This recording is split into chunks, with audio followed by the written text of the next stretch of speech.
Merci, éternel Dieu, pour cet amour que tu as revêtu un nom, les noms que nous portons ce matin. Tu as fait quitter cet amour, Seigneur Jésus-Christ, dans l'abstrait. Tu l'as concrétisé, Seigneur Jésus-Christ, en nous donnant le nom de cet amour. Merci pour cette présence, éternel Dieu, de ton esprit, qui encore va nous permettre, éternel, de parler de ta part. Et le Saint-Esprit qui va disposer encore nos cœurs pour écouter tes pensées. Sois béni, Seigneur.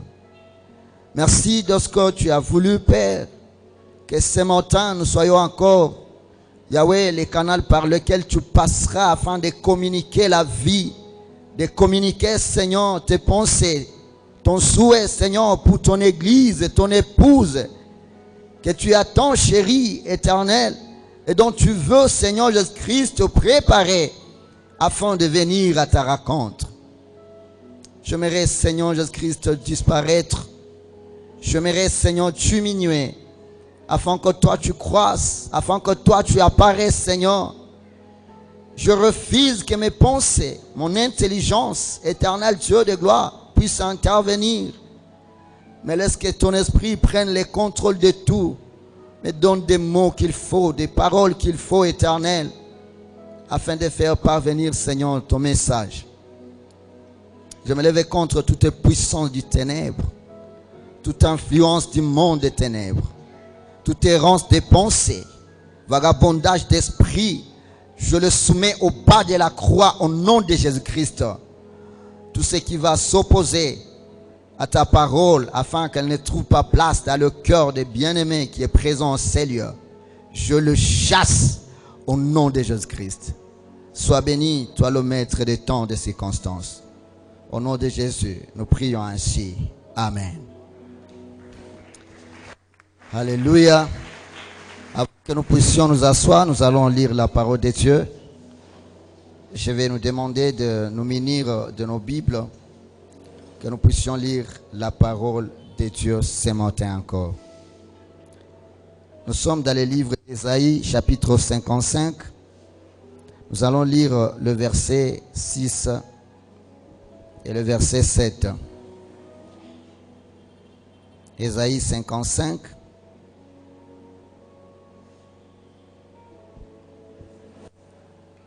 Ésaïe 55. On peut tendre le microphone à l'homme de Dieu Daniel pour nous lire la parole de Dieu. Pendant que tous nous sommes debout, s'il vous plaît, je vous en prie.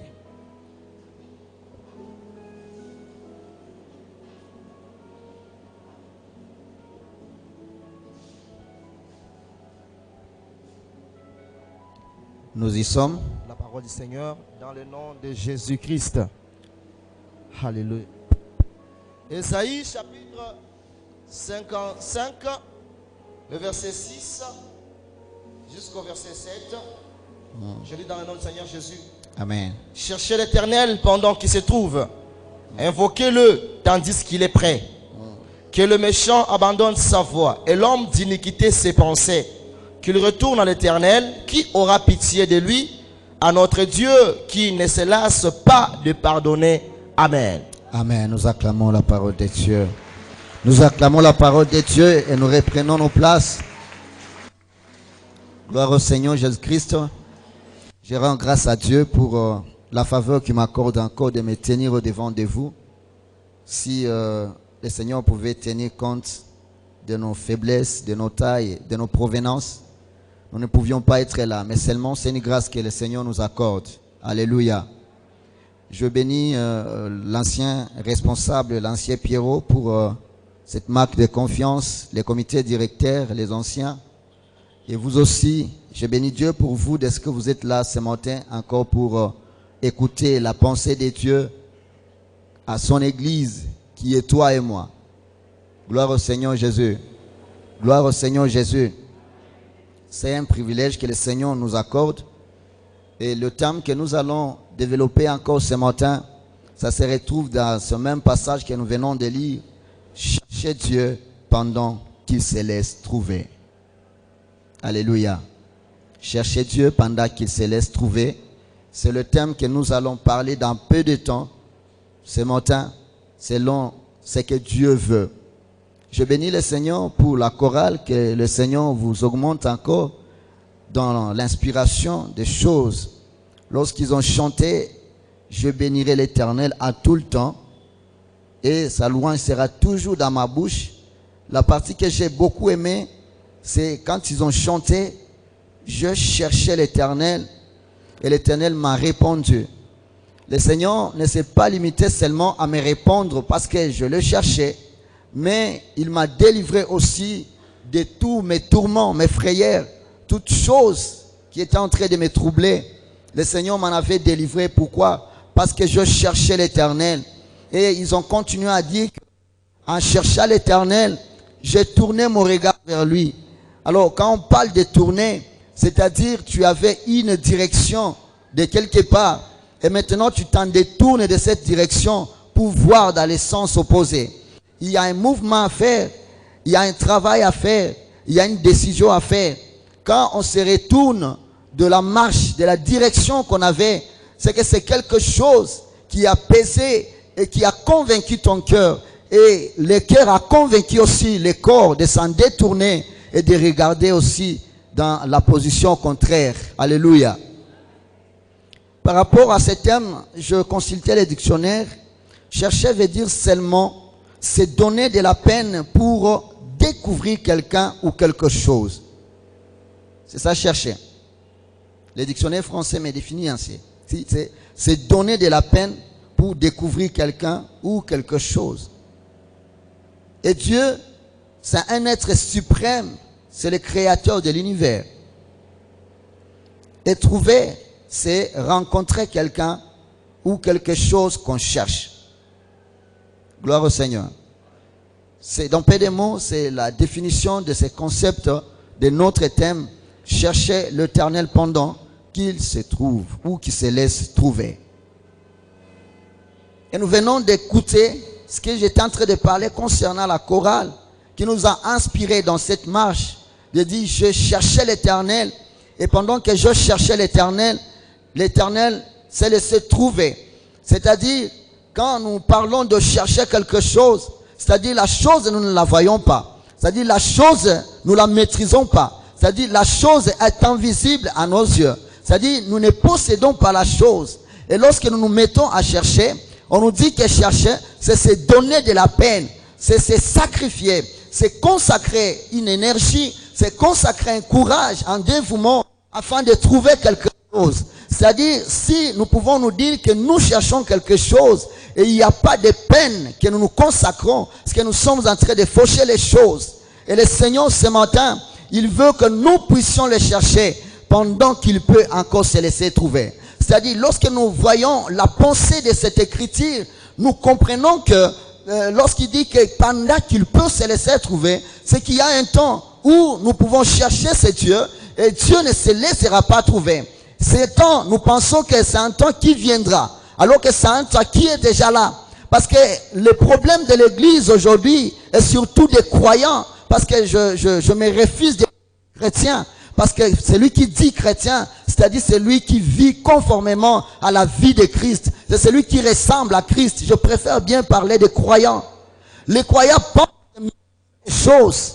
Les croyants pensent maîtriser le temps. Les croyants pensent maîtriser toutes ces choses. Et ils peuvent se dire, aujourd'hui je ne peux rien faire, je ferai demain. Comme s'il a fait le contrôle de demain. La Bible dit, ne te vante pas du lendemain parce que tu ne sais pas c'est quand jour peut accoucher. Gloire à Dieu. De chercher l'Éternel pendant qu'il se laisse trouver. C'est-à-dire, il y a un temps où tu peux chercher Dieu. Il y a un temps où tu peux vouloir connaître Dieu. Il y a un temps où tu peux chercher à découvrir qui est Dieu. Mais tu n'auras pas ce temps. Et tu n'auras pas l'occasion. Peut-être ça sera la maladie qui va t'emporter. Et tu n'auras pas la force de le faire. Peut-être les circonstances de la vie ou même la mort peut t'emporter avant que tu cherches l'Éternel. Mais il dit ce matin, c'est aujourd'hui qu'il faut chercher l'Éternel parce que tu peux encore le retrouver. C'est ce matin. Ne te vante pas du lendemain parce que tu ne sais pas ce que demain va produire. Les gens pensent contrôler les choses. Les gens pensent connaître Dieu. Et ils se disent, ça me suffit. Parce que tu prêches, parce que tu modères, parce que tu chantes, parce que tu torches l'église, je sais pas, tu es protocole. Et tu penses que cela suffit. Tu as déjà gagné Dieu. Mais tu te trompes, bien-aimé. La parole de Dieu dit, Jésus lui-même est en train de parler. Si vous lisez Jean chapitre 6, vous commencez le verset, je crois 47, il dit, nul n'a vu le Père, si ce n'est celui qui vient d'en-haut. Pourquoi toi tu peux penser prévaloir que toi tu maîtrises Dieu? Tu connais Dieu. Et d'autres choses tu minimises. Tu ne peux plus faire parce que tu penses que tu es déjà arrivé. Le Seigneur te dit, cherchez Dieu. Il y a encore des choses qui te manquent. Il y a encore des choses qu'il faut découvrir. Il y a encore des choses qu'il faut maîtriser, qu'il faut connaître. Et on peut seulement chercher Dieu, c'est dans sa parole. On ne peut chercher Dieu ni l'autre part. Si tu cherches Dieu dans l'Inganda, tu ne trouveras pas Dieu. Si tu cherches Dieu dans le mariage, tu ne trouveras pas Dieu. On ne peut trouver Dieu que dans la parole de Dieu. Dans sa parole, c'est là qu'on peut trouver Dieu. Les gens n'aiment plus écouter la parole de Dieu. Les gens n'aiment plus être formés. Les gens n'aiment plus être enseignés. C'est la maladie qui tue l'église de Gamaliel Temple. Tous nous sommes là. Les dimanches, nous sommes pleins dans la salle. Bien sûr. C'est parce qu'on a manqué quoi faire. Et peut-être les parents nous ont poussé, les maris, à insister. Il faut aujourd'hui qu'on aille à l'église. Et alors on s'est dit, je vais partir pour ne pas énerver les parents. Mais où est-ce que nous partons pendant la semaine? Lorsqu'il y a des enseignements.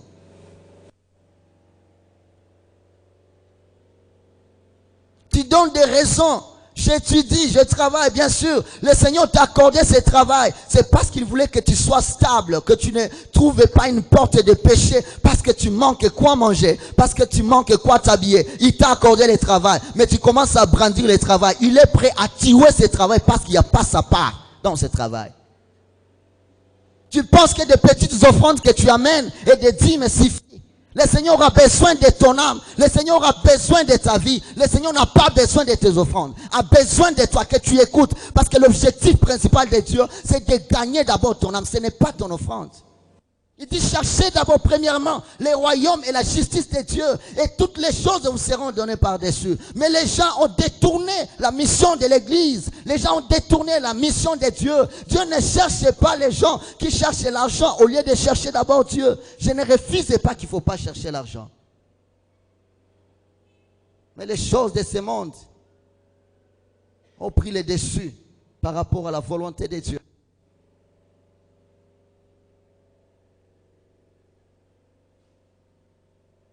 Les choses de ce monde ont pris le dessus. Tu sais que Dieu attend de toi. Tu ne maîtrises pas Dieu. Tu peux prophétiser, bien sûr. Tu peux prêcher, bien sûr. Mais tu ne maîtrises pas en totalité Dieu. L'apôtre Paul dit dans 1 Corinthiens 13, le verset 9 à 10, il dit, nous prophétisons en partie. Nous prophétisons en partie. Tout ce que nous faisons, c'est en partie. Mais lorsqu'il va paraître l'homme parfait, c'est alors que ce qui est superficiel, partiel, partira, disparaîtra. Il s'est dit, si les grandes personnes de la foi, de l'évangile, ils se montrent qu'ils ne maîtrisent pas Dieu. Toi, tu penses que tu es déjà arrivé par l'interprétation d'un verset que tu as. Cherche Dieu, bien-aimé.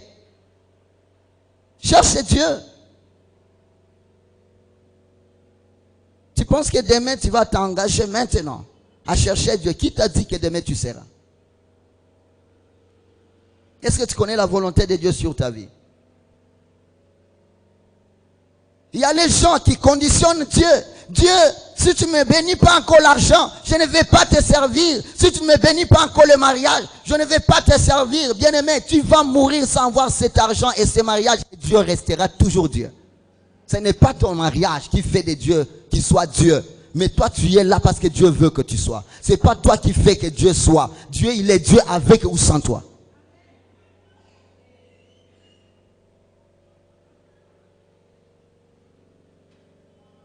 Je ne vais pas faire ça parce que Dieu n'a pas encore fait ça. Toi, tu penses que tu maîtrises vraiment les choses de Dieu. Je ne suis rien, tu n'es rien. C'est seulement une grâce que Dieu t'accorde, que tu vives et que tu en bénéficies. Un jour, il te demandera compte de ce que tu as fait des temps qu'il t'a donné. Improductif que tu es, que je suis. Tu seras coupé, bien-aimé, tu seras retranché. La parole de Dieu dit dans le livre de Jean, chapitre 15, le verset 2. Il dit, s'il y a un sarment qui ne produit pas, le Père va les couper, on va les jeter. Parce que tu ne produis rien, tu occupes inutilement la terre. Depuis que tu es dans l'église, qu'est-ce que tu peux dire à Dieu que je sais que j'ai déjà fait pour toi? Tu t'es content de venir le dimanche à l'église et tu penses que tu es chrétien. Et c'est par contrainte que tu viens. Tu imposes même aux parents, il faut me payer ça, il faut me faire ça pour que tu viennes à l'église. Tu penses que toi, tu maîtrises ta vie. Qu'est-ce que tu peux vraiment dire à Dieu que Seigneur, je fais ça. Tu mérites aussi que tu fasses ça pour moi. Si vous lisez la parole de Dieu dans le livre de 2 Rois chapitre 20, vous commencez au premier verset, c'est l'histoire d'Ézéchias le roi. Dieu lui-même se décide, il dit, j'envoie Ésaïe, prophète, va dire au roi qui va mourir, qui prépare celui qui va le succéder, qui prépare sa maison. Et le prophète est parti. Il a dit, voici ce que le Seigneur me dit, les ainsi dit l'Éternel. Il a prophétisé, il a dit, tu vas mourir parce que tu es malade, prépare ta maison. Mais moi ce que j'aime, c'est l'attitude de roi Ézéchias. Roi qu'il était, mais la Bible dit, il s'est détourné, il est allé, il a crié à l'Éternel, il a cherché à l'Éternel, il a commencé à rappeler à Dieu. Il a dit, Seigneur, regarde ce que je fais. D'abord, je marchais droitement dans l'intégrité devant tes yeux. Est-ce que tu es intègre dans la marche avec le Seigneur? Est-ce que tu es vraiment intègre? Est-ce que tu es vraiment intègre? Tu penses que tu trompes Dieu. Tu penses que comme tu ne te consacres pas à l'œuvre de Dieu, tu ne te donnes pas, que tu es en train de faire souffrir Dieu, que tu es en train de souffrir les serviteurs de Dieu. Mais toi-même, tu es en train de te maudire et de t'appauvrir. Parce que la parole de Dieu dit dans le livre de Genèse 49 et le verset 25, il dit, c'est l'œuvre de l'Éternel. Le Dieu de ton Père qui te bénira. Il te bénira de bénédictions d'en haut. Il te bénira de bénédictions d'en bas. Il te bénira de bénédictions de mamelles. Il te bénira de toutes bénédictions. C'est l'œuvre de l'Éternel. Si tu ne travailles pas pour Dieu, tu n'as pas aussi un salaire. Parce que la Bible dit, l'ouvrier mérite son salaire. Ézéchias ne s'était pas limité à montrer qu'il a marché dans l'intégrité, c'est-à-dire dans la sanctification, dans la conservation de sa vie. Mais il a montré à Dieu qu'il a fait disparaître les hauts lieux et tout ce qui était des statues, ce qui a mené le peuple de Dieu à s'essuyer. Il a tout fait disparaître. C'est un travail qu'il a accompli. Et toi aussi, qu'est-ce que tu peux rappeler à Dieu lorsque tu traverses des moments difficiles que le Seigneur, voici ce que je fais pour toi, que tu te souviennes aussi de moi. Qu'est-ce que tu peux?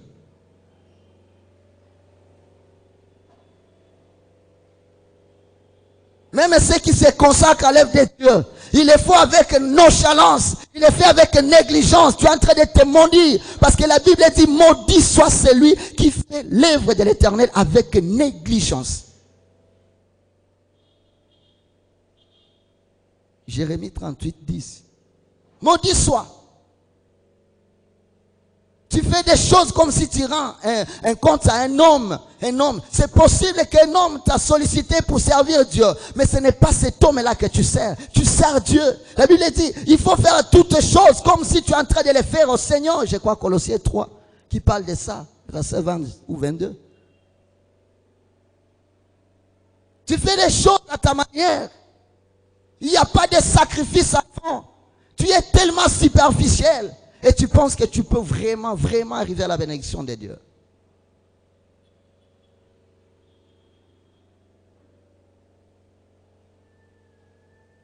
Nous sommes très loin d'être bénis. Nous sommes très loin de saisir les promesses de Dieu sur l'Église.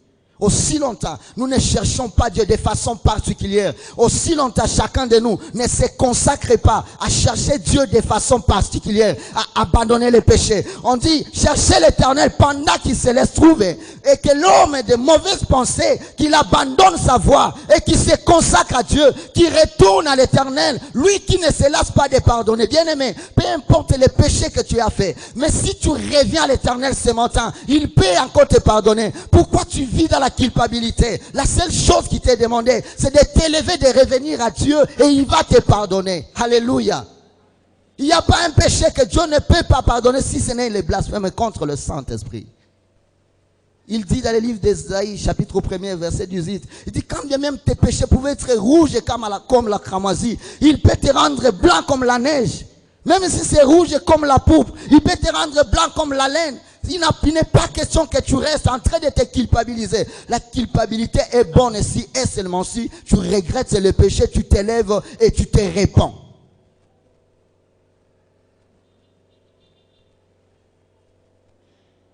Arrête de travailler avec négligence les lèvres de Dieu. Tu es en train de te maudire. Tu es en train de te maudire.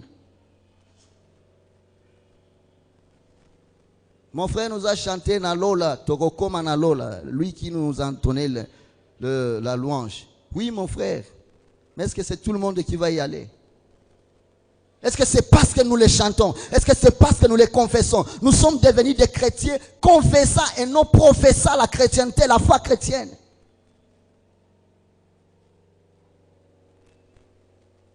Aujourd'hui, l'église est détruite à cause de l'immaturité des gens et la bénédiction de Dieu. Nous ne pouvons pas l'obtenir. Les gens aiment seulement qu'on prophétise sur eux. Et un serviteur qui ne prophétise pas, il n'est pas digne, il n'est pas un serviteur, il n'est pas utilisé par Dieu. Et c'est toi qui donnes des grâces.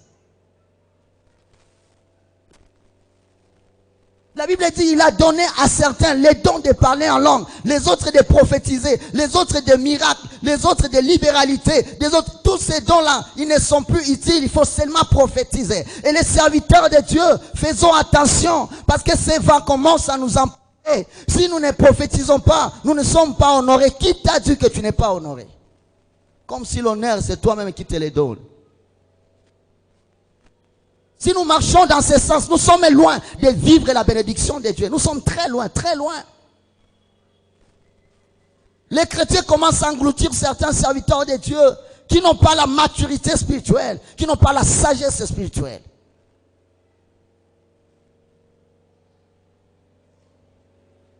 Qu'est-ce que Dieu t'a dit pour moi? Est-ce que Dieu est censé me dire des choses sur toi? Et parce que tu veux te faire valoir, tu vas commencer à fabriquer des prophéties. Comme un prophète qui est venu un jour chez nous, il commence à dire à maman, bon, Dieu m'a dit concernant ta situation, ton mari est tellement fâché et tu l'as vraiment énervé et il a commencé à tisser une autre relation avec une autre femme et cette femme-là a utilisé des gris-gris, donc tu ne sauras plus encore récupérer ton mari si tu ne donnes pas l'offrande qui crie. L'offrande qui crie. Va au diable avec ton offrande qui crie. Il y a seul le sang de Jésus qui crie mieux. Il n'y a pas d'offrande qui crie. Que personne ne te trompe. Le sang de Jésus, c'est le qui crie la délivrance. Le sang de Jésus, c'est l'offrande qui crie. Il n'y a pas d'autre offrande. Les gens commencent à nous tromper et ils nous effrayent comme ça. Il faut amener l'offrande qui crie.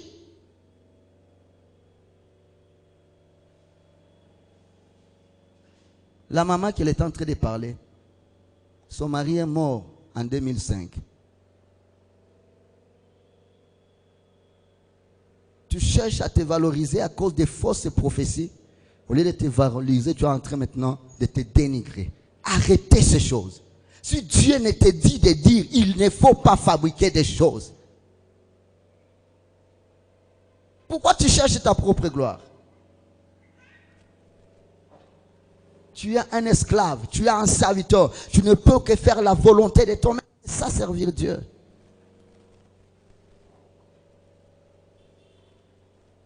Le Seigneur a parlé, il a parlé. Il va bénir l'église Gamaliel Temple. Cette année, il va visiter l'église Gamaliel Temple. Cette année, il va guérir les gens. Cette année, le Seigneur va faire. Est-ce que réellement nous avons déjà vécu ce que le Seigneur a dit? Et vous savez pourquoi? Parce que nous sommes encore des bébés spirituels. Nous ne pouvons pas supporter la gloire de Dieu. Nous ne pouvons pas supporter la bénédiction de Dieu. Regarde seulement quand Dieu t'a béni le petit travail. Tu es devenu hautain. Même ta femme commence à souffrir. La femme qui était en train de splendir lorsque tu n'avais pas encore le travail. Mais depuis que tu as eu ce travail-là, ce sont des maux, des douleurs et des blessures intérieures dans la vie de ta femme. Parce que tu commences à le voir qu'elle est inutile, elle ne mérite plus.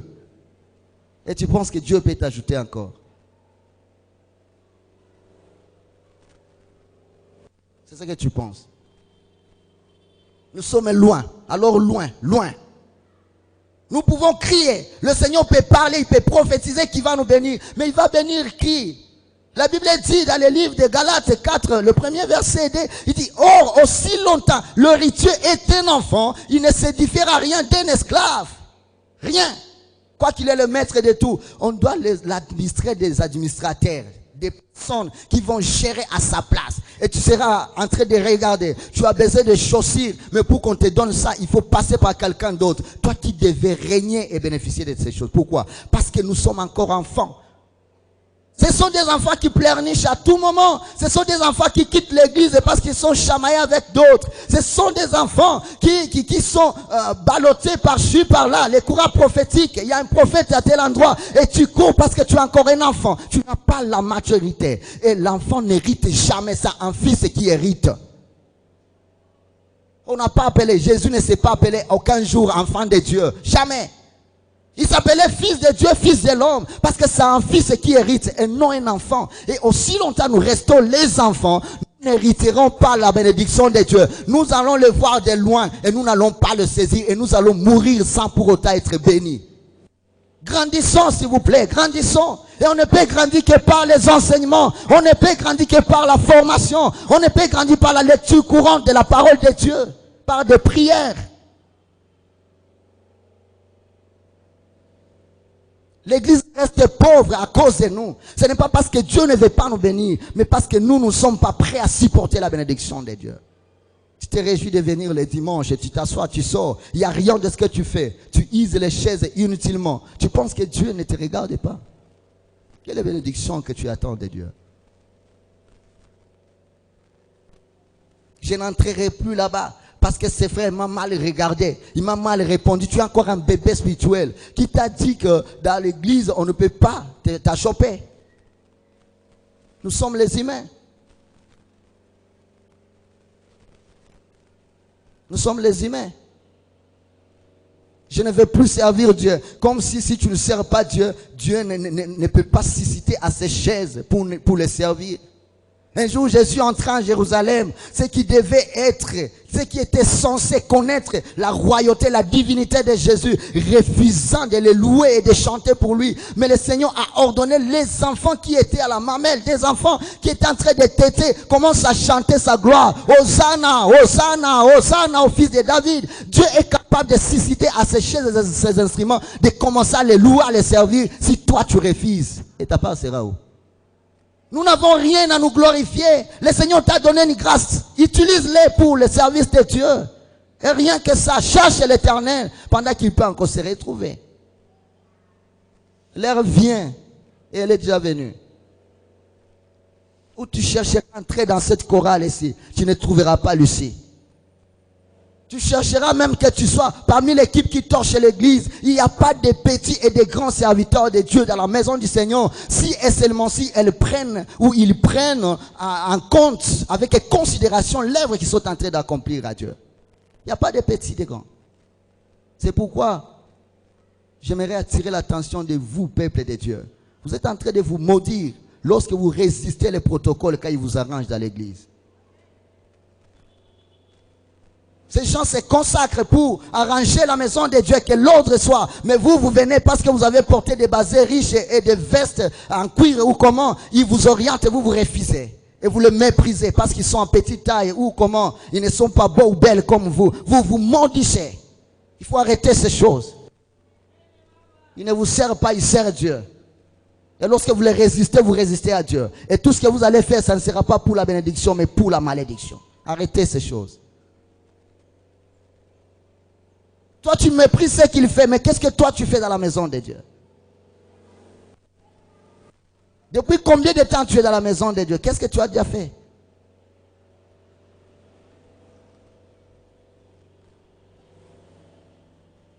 Que le Seigneur nous aide. Que le Seigneur nous aide. Nous devons chercher Dieu de façon particulière. Tu dois chercher Dieu de façon particulière. Ne compte pas à ton parent. Ne compte pas à ton ami. Ici, je voulais attirer l'attention des femmes et les enfants des serviteurs de Dieu. Ils sont devenus nonchalants. Ils se disent, mon mari est un serviteur, mon mari est pasteur, intercesseur. Moi, je suis déjà arrivé. Je ne peux plus chercher Dieu de façon particulière parce que l'onction, la grâce de mon mari me couvre et tu es en train de te maudire. Parce que le jour que ton mari partira, ta maison en partira aussi. Tu dois chercher Dieu de façon particulière. Le salut est individuel, ce n'est pas collectif.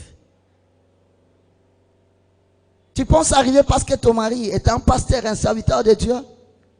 Tu connais les jours que Dieu lui a institués sur la terre?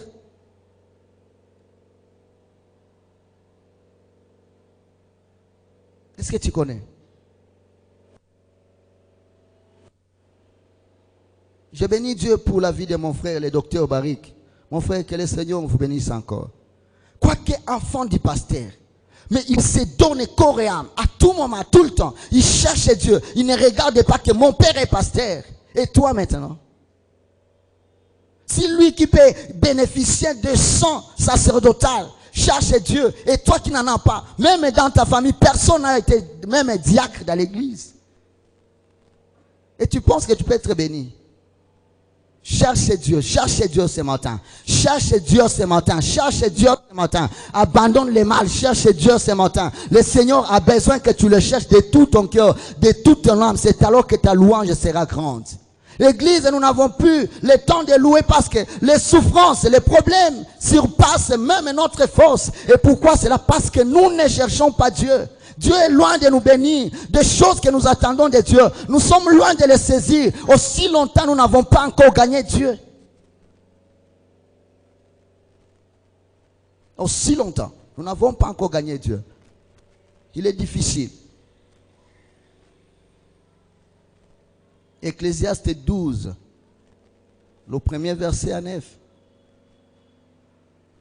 La Bible dit, jeune homme, réjouis-toi de ta jeunesse, de la femme de ta jeunesse.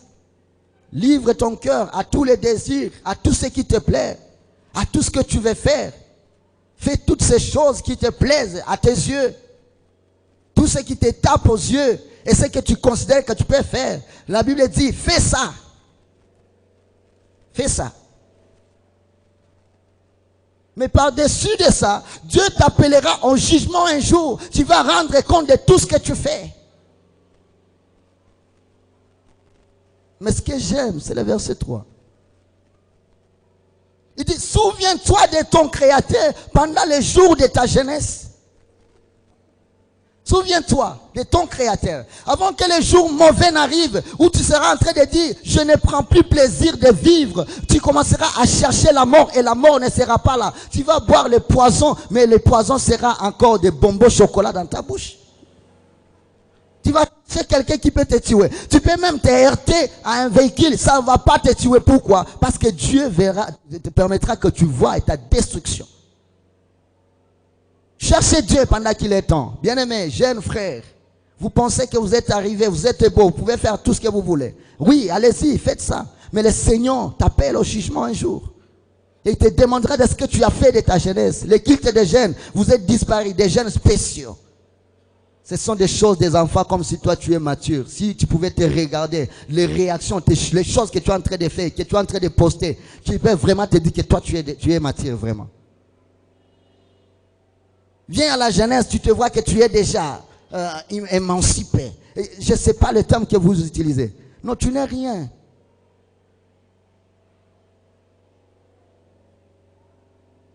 Tu n'es rien. La Bible dit que celui qui pouvait se glorifier, qui se glorifie, celui qui est intelligent, qui se glorifie d'avoir gagné Dieu, de connaître Dieu. Si tu ne connais pas Dieu, et si Dieu ne te connaît pas, bien-aimé, tu es loin de te glorifier. Tu es loin. Cherche Dieu, il est encore temps. Cherche Dieu, il est encore temps.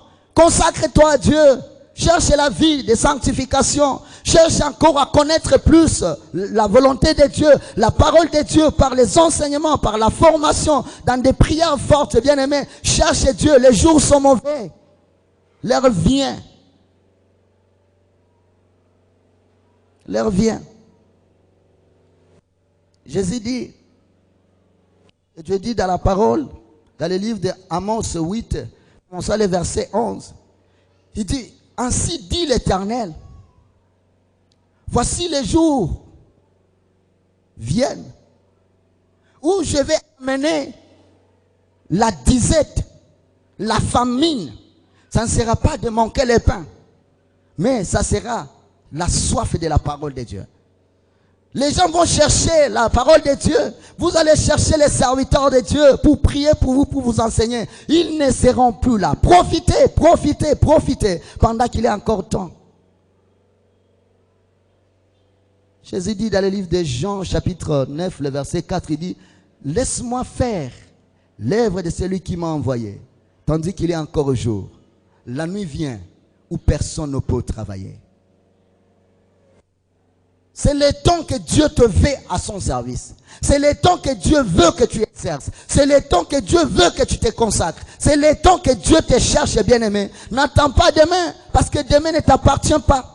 Toi qui n'as pas encore donné ta vie à Christ, tu es pécheur, tu n'es pas encore baptisé. Tu penses que demain tu vas y arriver? Tu penses que demain je vais me convertir quand j'aurai tel âge, quand je vais me marier, Oui, tu es en train de te tromper. Parce que ce sont des jeunes qui avaient des objectifs plus que toi, qui sont en train de mourir. Tu penses que ce sont eux qui ont commis beaucoup de péchés que toi?